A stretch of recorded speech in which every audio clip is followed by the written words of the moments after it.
ہے جو شمر نے وہاں پر نکالی تھی، آج شمر کی اولاد وہی آواز نکال رہی تھی کہ باغی حسین نعوذ باللہ۔ اس نے کہا ہمارے ساتھ شر ہے، ہمیں شک ہے کہ کہیں کوئی شب خون نہ مارے، ہمیں رہنے کی اجازت دی جائے۔ تو راہب نے پوچھا کہ اتنی جگہ تو اندر ہے نہیں، تم ایسا کرو ان بیبیوں کو، قیدیوں کو اور یہ جو سر ہیں ان کو اندر رکھ دو، پھر کوئی حملہ کرے گا بھی تو کچھ حاصل نہیں ہوگا، مگر بتاؤ تو صحیح ہے کون؟ انہوں نے کہا یہ امیر المومنین یزید کے ساتھ بغاوت کرنے والے لوگ ہیں۔ اس نے کہا تعارف تو کرواؤ۔ فرمایا یہ حسین ابن علی ہے، فرمایا یہ حسین ابن علی ہے اور علی داماد مصطفیٰ ہے، سیدہ زہرا فاطمہ سلام اللہ کا بیٹا ہے، اور یہ ان کے ساتھ ان کی بیویاں ہیں۔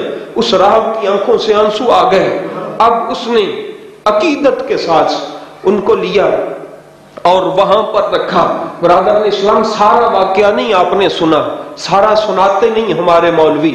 جب وہاں پر رکھا گیا، رات ہو گئی، تو وہ جو لوگ تھے نا راہب کے وہاں جانے سے پہلے رکھنے کے لیے جب گئے وہاں پر آپ کا سر انور، تو گرجے میں ایک ہاتھ نمودار ہوا جس کے ہاتھ میں قلم تھی۔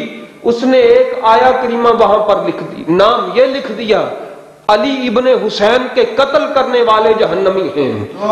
حسین ابن علی کے قتل کرنے والے جہنمی۔ دوسری روایت ہے کہ وہ لکھا ہوا تھا، دیکھنے والے ڈر گئے۔ انہوں نے پوچھا اے راہب یہ کس نے لکھا ہے؟ انہوں نے فرمایا کالا انہ مکتوب ہا ہونا من قبل ان یبعث نبیکم، فرمایا خمسہ مئات آمن، تمہارے نبی کی 500 سال آمد سے پہلے کا یہاں پر حسین کے قتل کی تحریر لکھی ہوئی ہے۔ تمہارے نبی کی بعثت کے 500 سال پہلے حسین ابن علی کے قتل کی روداد یہاں پر لکھی ہوئی ہے۔ تو برادران اسلام اس راہب نے میرے لجپال حسین کے سر انور کو خوشبو لگائی اور پاک بیویوں کے ساتھ خدمت گزاری کی۔ پروردگار عالم نے فرمایا کہ میں کائنات والوں کو بتانا چاہتا ہوں کہ جو حسین کے سر اقدس کا احترام کرتا ہے اور سیدہ زہرا کی بچیوں کا احترام کرتا ہے، رب اس کو بے ایمان دنیا سے نہیں لے کے جائے گا۔ جب وہ صبح ہوئی تو اس راہب کی زبان پر بھی تھا اشہد ان لا الہ الا اللہ و اشہد ان محمدن عبدہ و رسولہ۔ اب وہاں سے قافلہ نکلا، رستے میں قادسیہ کی طرف روانہ ہوا۔ ایک مقام آتا ہے حران کا، حران وہاں پر مقام آتا ہے۔ آج بھی وہاں پر ایک مزار موجود ہے جس کو یحییٰ شہید کا مزار کہا جاتا ہے۔ کس کا؟ یحییٰ شہید۔ یہ کون تھا؟ یہ یہودی تھا۔ اب اس کے مذہب کا تو ہمیں پتہ نہیں، روایات میں نہیں آتا کہ اس نے کلمہ پڑھا تھا، مگر آج بھی اس کا مزار موجود ہے۔ اس کے مزار پر جانے والوں کی اللہ جھولیاں بھی بھرتا ہے، ان کی مرادیں بھی پوری کرتا ہے۔ یہ وہی شخص تھا کہ جس نے جب وہاں پر پوچھا وہ کون سی جگہ تھی رستے میں، یحییٰ ایک پہاڑی پر رہتا تھا، اس نے قافلے والوں کو دیکھا تو پوچھا یہ کون لوگ ہیں؟ بتایا گیا یہ باغی ہیں۔ اس نے کہا تعارف کرواؤ۔ تعارف کروانے پر پتہ چلا کہ یہ تو حسین ابن علی ہے، یہ تو سیدہ زہرا کا لخت جگر ہے، یہ تو ان کی پاک بیٹیاں ہیں۔ اس نے اپنے ساتھ جتنے بھی اس کے غلام تھے ان کو کہا تلوار لے آؤ۔ 5 یزیدیوں کو وہاں پر اس نے واصل نار کیا۔ کتنے یزیدیوں کو؟ 5 یزیدیوں کو، کیونکہ وہ تو تھوڑے سے تھے، یہ قافلہ زیادہ تھا، اور وہ یحییٰ وہاں پر شہید ہوا۔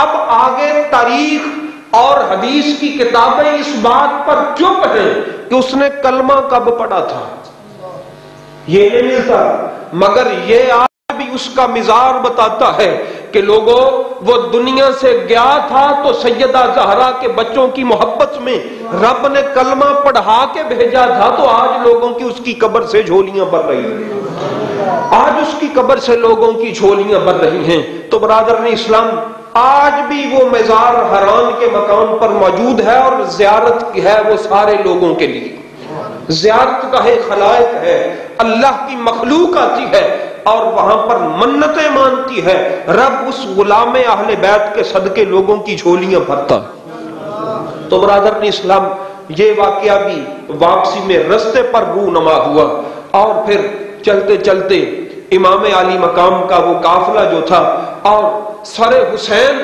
سارے قافلے کی نگرانی کر رہا ہے، سر حسین سارے قافلے کی نگرانی کر رہا ہے۔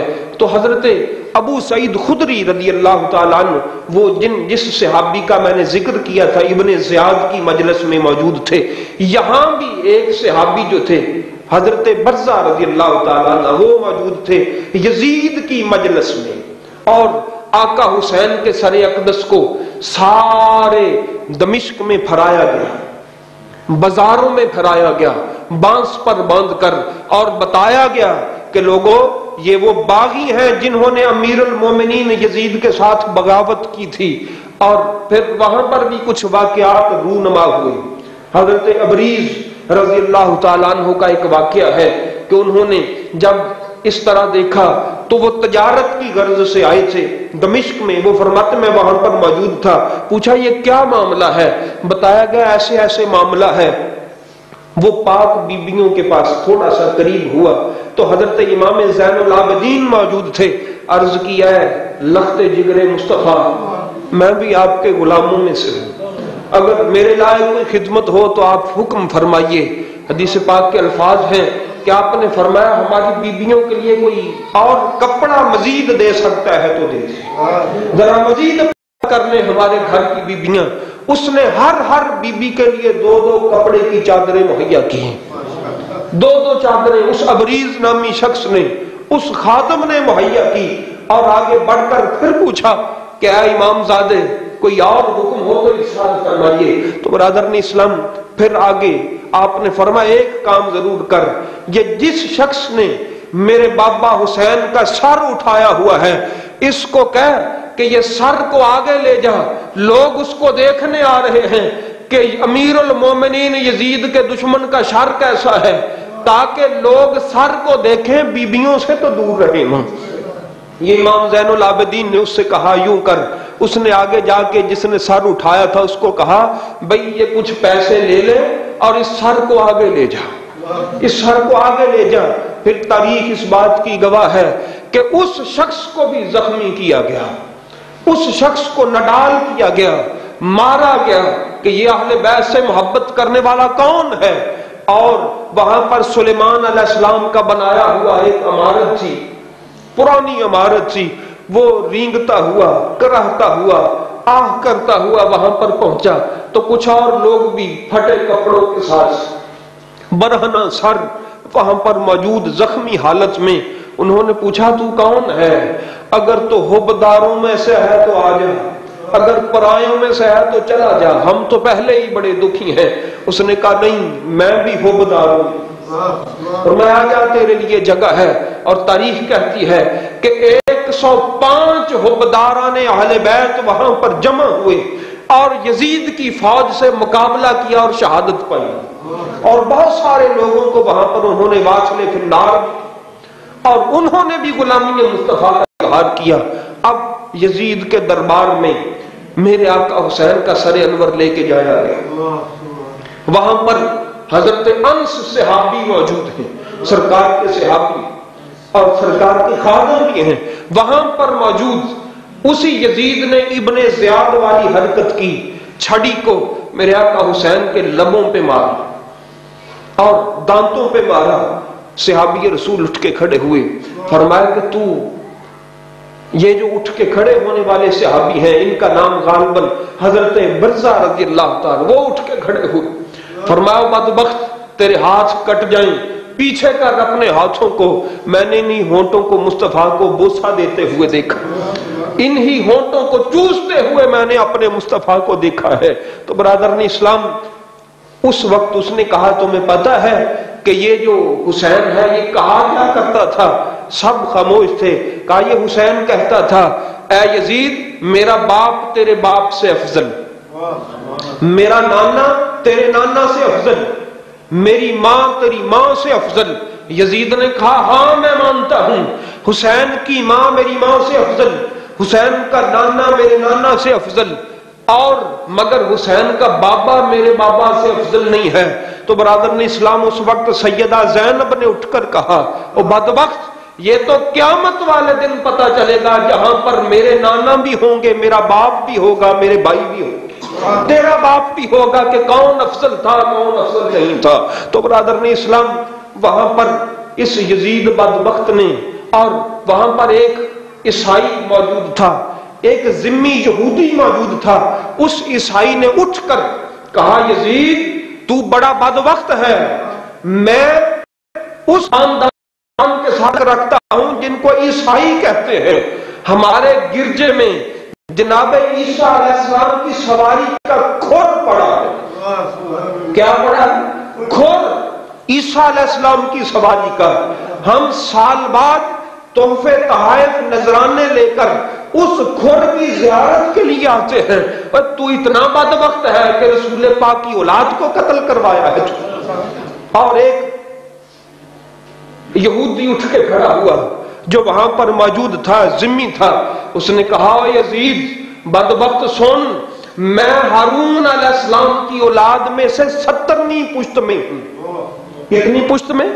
70ویں پشت میں ہوں میں، مگر میری قوم میرا اتنا احترام کرتی ہے جتنا نبی کا احترام کیا جاتا ہے۔ ابھی تو کل کی بات ہے، تمہارے رسول نے منہ چھپایا ہے اور تم نے آج ان کی اولاد پر یہ ظلم ڈھایا ہے۔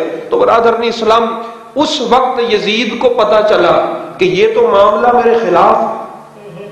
آپ کتابوں میں پڑھیں گے، ان کی کتابوں میں، کہ یزید نے تو جی ان کے ساتھ بڑا اچھا سلوک کیا۔ ہاں مجھے یاد ہے کہ ام سلمہ رضی اللہ تعالیٰ اور آپ ام کلثوم رضی اللہ تعالیٰ عنہ مولا علی کی صاحبزادی، انہوں نے ایک بڑا جملہ کہا تھا، یہ اس بات کو میں تسلیم کرتا ہوں، مگر اس جملے کی حقیقت پر بھی تو ذرا غور کرو۔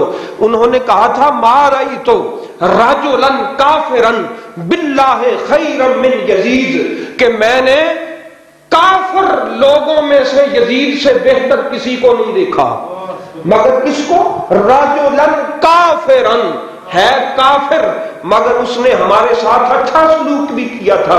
اس لیے کہ جب یزید کو پتا چلا نا کہ میرے تو لوگ خلاف ہو رہے ہیں، لوگ تو میرے اوپر لعنت ڈال رہے ہیں، یزید نے اپنی بیبیوں سے کہا کہ اہل بیت کی بیبیوں سے محبت کرو، ان کے ساتھ افسوس کرو، ان کے ساتھ مل کر روو، ان کے ساتھ دکھ میں شریک ہو جاؤ۔ اور خود اس نے ابن زیاد پر لعنت کرنا شروع کی کہ ابن زیاد نے بلا وجہ حسین کو قتل کیا ہے، میں یزید ہوتا تو کبھی نہ کرتا۔ برادران اسلام، علماء نے، محدثین نے، مفکرین نے، مفسرین